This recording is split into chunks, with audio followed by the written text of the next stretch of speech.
हाय, आपके साथ मैं हूँ Surabhi Sharma. India TV YouTube channel subscribe करिए, बेल आइकन दबाएं। नमस्कार, मैं हूं अमित पालित और हेडलाइंस के बाद बात करते हैं यूपी के धर्मांतरण केस की। धर्मांतरण केस अब ईडी को इसमें विदेशी फंडिंग के सबूत मिल गए हैं। सामने आया है कि बड़े पैमाने पर उमर गौतम विदेशों से फंडिंग ले रहा था, पैसा मिल रहा था उसे, और इस बात के सबूत ईडी को उसके ऑफिस के बैंक अकाउंट से मिले हैं। ईडी ने इस मामले में मनी लॉन्ड्रिंग केस में अब जांच शुरू कर दी है, जिसके तहत ईडी ने गिरफ्तार उमर गौतम के 6 ठिकानों पर रेड की। ईडी की 7 टीमों ने दिल्ली से यूपी तक छापेमारी की। अकेले दिल्ली के जामिया नगर में ही 3 जगहों पर रेड की गई। उमर गौतम के घर के साथ उसके ऑफिस इस्लामिक दवा सेंटर में भी छापेमारी की गई। इसके साथ ही गिरफ्तार मौलाना जहांगीर के घर पर भी ईडी ने छापेमारी की और तीनों जगहों से कई दस्तावेज ईडी ने अपने कब्जे में लिए हैं और इसी के साथ यूपी में 3 जगहों पर रेड की गई है। छापेमारी के बाद ईडी की टीम उमर के ऑफिस आईडीसी से एक शख्स को भी हिरासत में ले चुकी है। उसे अपने साथ ईडी ऑफिस ले गई। उसकी तस्वीर भी सामने आई है। ईडी ने धर्मांतरण और फंडिंग को लेकर तमाम सवाल जवाब किए हैं।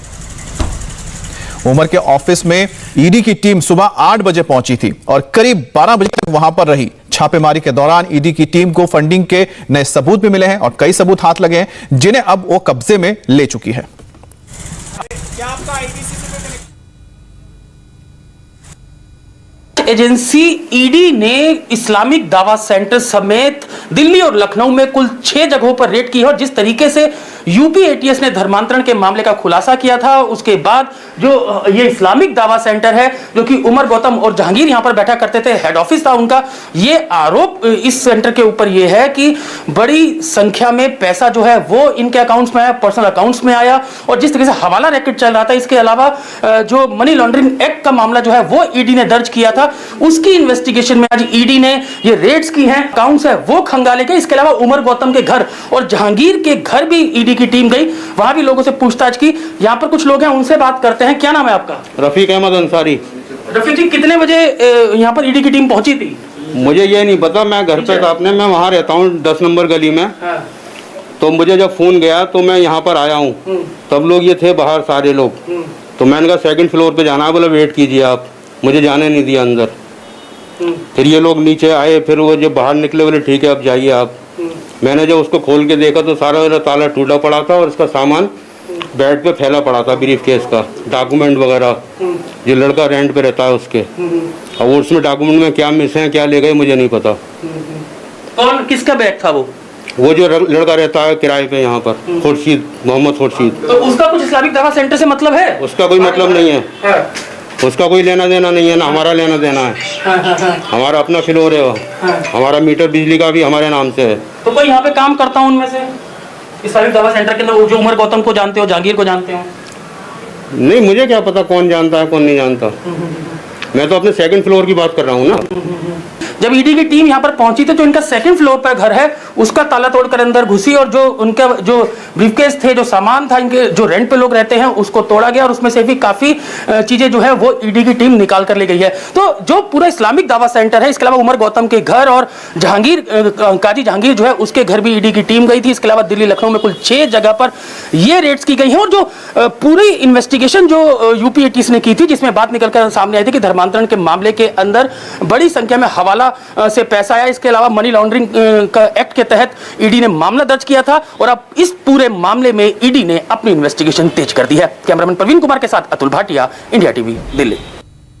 और दिल्ली में जहां ईडी ने 3 जगहों पर रेड की, वहीं यूपी में 3 जगह रेड हुई है। अकेले लखनऊ के 2 ठिकानों से ईडी को फंडिंग से जुड़े कई दस्तावेज भी मिले हैं।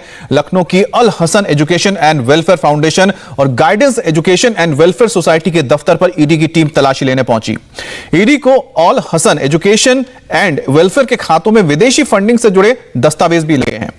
अल हसन फाउंडेशन में दोहा और कतर से 50 लाख की रकम भेजी गई, लेकिन इसका कोई रिकॉर्ड नहीं मिला है। ईडी की टीम ने Al Hasan education and welfare foundation के पदाधिकारियों से पूछताछ भी की है। बीजेपी ने ईडी की कार्रवाई को सही ठहराया और कहा कि देश विरोधी गतिविधियों को बर्दाश्त नहीं किया जा सकता। भारत की अखंडता के लिए, नागरिकों की सुरक्षा के लिए यह अनिवार्य हो जाता है कि जांच एजेंसी और खासकर एनफोर्समेंट डायरेक्टरेट पूरी तरह से जांच करके न केवल पर्दाफाश करे कि क्या गलत गतिविधियां हो रही हैं, बल्कि जो गुनहगार हैं उनको सजा भी हो और एक मजबूत संदेश जाए कि भारत की अखंडता के खिलाफ अगर कोई सोचेगा भी तो उसे दंडित किया जाएगा। इस खबर पर बात करने के लिए हमारे साथ अतुल भाटिया जुड़ गए हैं। अतुल, अब तक जो रिपोर्ट हमने देखी है जिसमें आपने बहुत सारी चीजें बताई, उससे एक बात तो साफ हो गई है कि इसके पीछे एक बहुत बड़ा षड्यंत्र है जिसमें देश में जो लोग मौजूद हैं वो भी शामिल है और विदेशी इसमें हाथ है। लेकिन सबसे बड़ा सवाल ये उठता है कि जिस तरह से जो अकाउंट्स होते हैं, अगर उसमें पैसा ट्रांसफर होता है तो पता लग जाता है कि इंटरनेशनली कहां से आ रही इतनी बड़ी रकम आ रही है, तो पहले भनक क्यों नहीं लगे इस बारे में?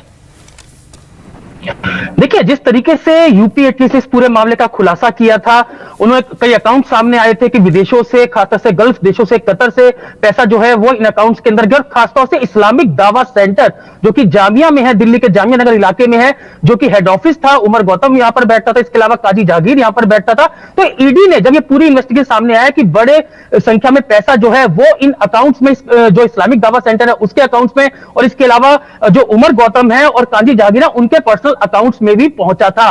इसके बाद इस पूरे मामले की जो शिकायत है वो ईडी से की गई थी। ईडी ने इसके अंदर पीएमएलए के तहत मामला दर्ज किया था और शनिवार को सुबह लगभग 8 बजे के करीब जो ईडी की टीम है वो 6 ठिकानों पर रेड करती है, जिसमें सबसे पहले इस्लामिक दावा सेंटर जो कि इनका हेड ऑफिस था, इसके अलावा उमर गौतम का घर, काजी जहांगीर का घर, और इसके अलावा लखनऊ में 3 जगह पर रेड्स की जाती है। टोटल 6 जगहों पर रेड्स की गई थी। 7 टीम ईडी की थी। 3 डायरिया यहां से जो है वो ईडी को मिली है इस्लामिक दावा सेंटर से, और इसके अलावा कई आपत्तिजनक दस्तावेज जो है वो ईडी को मिले हैं।